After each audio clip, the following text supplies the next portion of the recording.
সাথী শপথের একটা সিস্টেম আছে, আপনারা হয়তো অনেকে জানবেন অথবা জানেন না। তো এই সাথী শপথের আগে অনেকগুলো বই পড়তে হয়, অনেক কিছু ক্রাইটেরিয়া মেনটেন করতে হয়, এরপরে ফাইনালি ওনাকে সাথী হিসেবে ঘোষণা করা হয়। তো এই সাথী শপথের অনুষ্ঠানে গিয়ে আমি একজনের চেহারা দেখে আমার মাঝে একটু সন্দেহ মনে হলো। চেহারাটা সাধারণত যারা কন্টিনিউয়াসলি মাদকাসক্ত, মাদক গ্রহণ করে, তাদের চেহারাগুলো কিন্তু স্বাভাবিক থাকে না, একটা অস্বাভাবিক হয়ে যায়। তো তখন আমি জেলা সভাপতি ভাইকে বললাম যে, ভাই আপনারা কি জেনে বুঝে ওনাকে এখানে নিয়ে আসছেন? তো বলে যে, জি ভাই আমরা জেনে বুঝে নিয়ে এসেছি, এবং এই ভাইটা একটা সময় মাদকাসক্ত ছিল।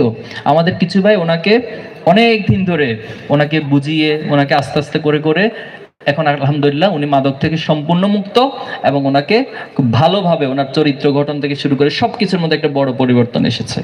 পরবর্তীতে আমি ওনার কন্ট্যাক্ট নিলাম এবং একটা পর্যায়ে ওনাকে সাথী হিসেবেও শপথ পড়ালাম। বিশ্বাস করবেন, সাথী শপথ দেওয়ার পর সেখানে যারা উপস্থিত ছিল সবচেয়ে বেশি ইমোশনাল এবং কান্নাকাটি করছে ওই ভাইটা। তো এই যে একটা প্রক্রিয়ার মধ্য দিয়ে ছাত্র শিবির একজন মাদকাসক্তকেও পুরোপুরিভাবে মাদক থেকে বাঁচিয়ে নিয়ে আসতে পারে।